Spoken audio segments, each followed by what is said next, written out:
ардчсан намын эзний бодлогооны бодлогын харооны хурал болж байна тийм. Ер нь бол төвлөсөн ардчсан намын дотоод сонгуультай холбоотой асар их маргаан явж байна тийм. Үүн дээр одоо таны бас нэг хэлж байгаа үнцгүүд ардчсан нам үүсгэн байгуулагчдаасаа салжглаа гэдэг зүйлийг ярьж байгаа тийм. Ер нь үүсгэн байгуулагчдаасаа салгана гэдэг маань өөр ямар үйл дагавартай вэ? Энэ талаар тань. За одоо яг энэ болж байгаа технологиг зөв миний зүгээс харж байгаа нь бол 20 дугаар зуунд босон үйл явдал яг давтагдаад байгаа байхгүй. Ер нь түүх бол өөрөө 100 жилдээ нэг давтагддаг юм зүг тогтолтой гэдэг ч тийм. Тэгээ 20 дугаар зууны эхний 30 жил болсон процессыг ингээ харахаар яг он цагийнхаа дарааллаар яг тэр дэс дарааллаараа ингээ давтагдаад байгаа. Тэгэхээр энэ тохиолдол биш болж таарч штэ тийм технологи байна гэсэн үг. Одоо тэгээд 20 дугаар зууны 1928 оны Монгол ардын хувьсгалт намын 7 дугаар их хурал шиг санаж байна. 7 дугаар их хурал дээр юу болсон бэ гэхээр ардын намч нөө үүсгэн байгуулагчтай нэг нэгээр ингээд бодоо данзан гэл те ингэж одоо устгаж явж байгаад тэгээд тэр 28 оныхоо хурал дээр юу болсон бэ гэхээр хувьсгалт намын үндсэн гишүүдийг нөө үүсгэн байгуулсан үндсэн гишүүдийг бүгднгийн шийдвэр гаргаж зайлуулад тэгээ оронд нь одоо энэ Оросоос КГБ-гээс улс төрийн төвчаны хурал дээрээс нь гарсан заавар ирээд тэгээд малчтаар зүүнний үзэгднүүдээр ингэж хувьсгалт намын бүх шийдвэр гаргах түвшинд нь тавьсан байдаг байхгүй. Оросын улс төрийн төвчнээс гарсан шийдвэрийг хувьсгалт намд авчирж нутгшуулж штэ тий байршуулж байна. Одоо ардчсан нам дээр яг энэ процесс болоод байгаа байхгүй. 36 жил энэ намыг буйрыг сахисан үзэл санааг тээсэн эрх чөлөөг хамгаалсан гал усны дундуур явсан энэ жирийн гишүүдийг тий үүсгэн байгуулсан гишүүдийг сайн ингээ тойрог гадна гаргаа хийчлаа штэ. Яаж гаргасан гэхээр ардын намын гишүүдийг оруулж ирж өнөөдөр ардчсан намын дотоод сонгуулийн шийдчихлээ тийм үү. Ийм үүсгэн байгуулагчид үүсгэн байгуулагчдаас салах нь ямар үр дагавартай юм бэ гэж одоо хүмүүс ингэж хараад ардчсан хувьсгал гэхээр Элбэг Дорж, Батү, Сосуур Оромч гэдэг юм уу те ингээд лидерүүд байна. Эднэс хувь хүмүүс биш ээ. Элбэг Дорж гэдэг хувь хүн биш, Батү гэдэг хувь хүн биш, Сосуур Ором гэдэг хувь хүн биш. Эднэр энэ Монгол улсын 300 жилийн түүхийн турш одоо бид нэр 1693 онд Манжид дагаар ордог те холбоотон болж ордог. Тэр үеэс хойш монголчууд эрх чөлөөний тэмцэл эхэлсэн байдаг. Тэрнээс өмнө одоо бид нар хин нэгэн гадны хүч даралж ирсэн түүх байхгүй шүү дээ. Тэгээд тэр үеэс хойш явсан эрх 300 жилийн эрх чөлөөний тэмцлийн сүүлчийн туг хизээ хатгагдсан байдаг уу гэхээр 90 онд хатгагдсан байдаг байхгүй. Ингээд бид нар яг жинхэнэ утгаараа эрх чөлөө тусгаар тогтсон бүрийн эрхэд ус болсон тийм үү. Тэгээд энэ эрх чөлөөний хувьсгалын туг нь байхгүй юу да энэ хүмүүс. Туг нь. Одоо тэгээд бид нар одоо мэдэн шүү дээ ингээд дайн тулаанд тийм айрам туга бариад ингээ ордог тийм үү. Туг юуг илэрхийлдэг гэхээр айрмынхаа цэргүүдэд бид нар ялагдаагүй байгаа шүү. Бид нар туга тэр ялтны тэр орой дээр авч хатгаа шүү гэдэг юм бэлэгдэл тийм үү. Тэгвэл эдгээр чинь хувь хүмүүс биш ээ. Эдгээр чинь энэ ардчсан хувьсгалын энэ эрх чөлөөний тугнууд нөхгүй юу. Тэгээд туга унгачаар юу болдгоо гэхээр тэгээд одоо дайны үр дүн ойлгомжтой болдог тийм. Бид нар эрх чөлөөг алднаа гэсэн үг. Тэгэхээр яг энэ нөгөө сэтгэл зүйн энэ нөлөөллийг нь үр дагаврыг энэ 100 жилийн дарангуулын технологиг хэрэгжүүлсэн энэ улс төрийн хүчин мэддэг учраас ардчсан хувьсгалыг энэ эрх чөлөөний үн цэнийг яаж алдагдуулах вэ гэхээр энийг авчирсан тэдгээр тугнуудыг нь үн цэнэгүй болгох буудаж унгах гэдэг энэ ажиллагааг одоо маш амжилттай хэрэгжүүлж явсаар өнөөдөр ардчсан нам өөрөө ардчдын дайсан болж хөрж байгаа байхгүй. Ийм үр дагавар гарч байгаа.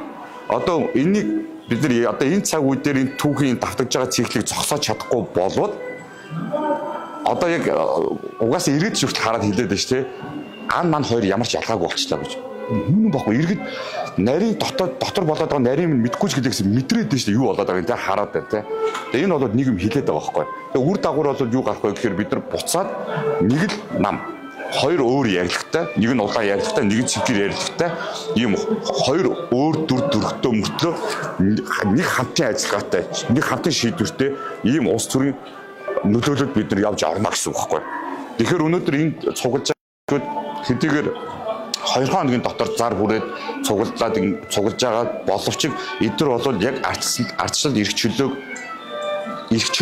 хувийн эрх чөлөөг үдэд зүйлээ болгосон тэ энэ үзэл санаа 36 жил тээсэн энэ улс төрийн дарангуулын эсрэг 36 жил ингэж одоо тэмцэжсэн ийм Арслан намын жирийн гишүүд нь өнөөдөр энэ эрх чөлөөгөө хамгаалах гэж цугулж байгаа ийм хурал болж байгаа байхгүй. Үүн яг нөгөө талд хүмүүс одоо Арслан нам бол хин нэгний өмнө жишээ тий одоо сая тэгээд урьдчилан тог гэж хэлж байгаа хүмүүс заавал одоо ингээд насаараа Арслан нам байх албагүй гэж ярьж энэ талд Арслан нам хэний өмч?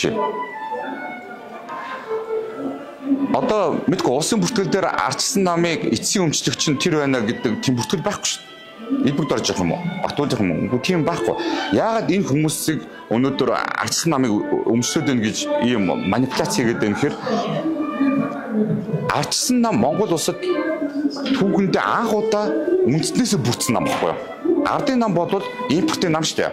Оросын захиа даатгавраар Оросын бодлогыг Монголд хэрэгжүүлэх гэж үүсгэн байгуулагдсан. Монголд байгуулагдаагүй юм чинь бүр Оросын Монгол улсын хилийн цаана байгуулагдсан нам байхгүй юу? Тэгэхээр манайх үндэснээсээ бүрдсэн цорын ганц нам Арслан нам бол. Тэгээ энэ хиний өмч гэж хэрэг өмч гэж ярих гэж байгаа бол энэ Монголын эрх чөлөөт иргэдийн өмч байхгүй юу?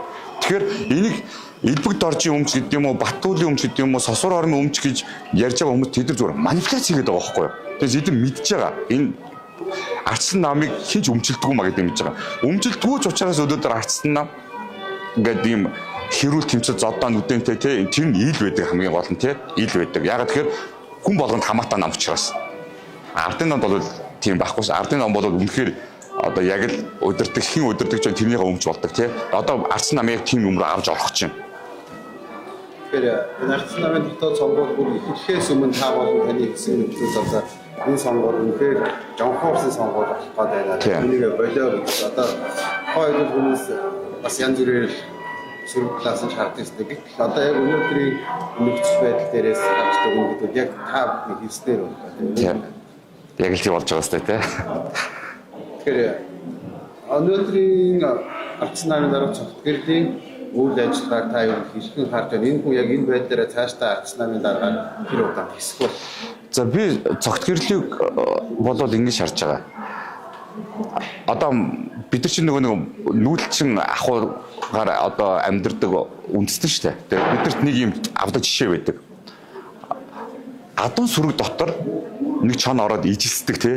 Ихлээр их холын зайнаас дагаж явдаг. Тэгээ ойрцоор сүүлдээ дунд нь ороод ижилсдэг. Нөгөө адуу нөгөө чоноос айхаа болоод үргэхээ болоо тий. Нэг ижил мэтэр ингээд явж хахад тэгээд нөгөө чон ингээд нэг нэгээр нь түүж иддэг. Энэ бол яг малчтай амьдрал байдаг юм шүү дээ. Цогт гэрэл болол ардын намын даалгавраар Арслан намд ижилсэж орж ирсэн юм байна. Тийм ч учраас өнөөдөр Арслан намыг ингээд сайхан царан дээр тий одоо нөгөө манжийн үед нөгөө хүүхдийн толгойг чанаад царан дээр тавиад өөрт нь идүүлдэг гэдэг шиг Арслан намыг өнөөдөр царан дээр тавиад ардын нам тушаачж байгаа байхгүй. Албан ёсоор энэ хийчлээ сайн. Тий. Тэгэхээр өнөөдрийн онцлогоос гарах шийдвэрийг юу үр дүн хэрхэн үлээж энэ мэдээж Арслан намын өдөр тулд хургуулах байх. Би ч үгүй. Хургуул тий. Би нөгөө хэвлэлийн урал дээр хэлжсэн шүү дээ тий. Энэ Арслан намын жирийн гишүүд чинь 36 жил гал усны дунд дээр явцсан тий. Гам болт мэт хатагдсан ийм тэмцэгчнэр байгаа шүү. Та нуусын нүүлгсэн царцаанууд чи өдөөс гал тавихтайгаа байгаа шүү гэж тий. Өнөөдөр бид нар галаа тавьж байна тий. Арслан намыг тийм амархан эзлүүлэхгүй бид нарт. За.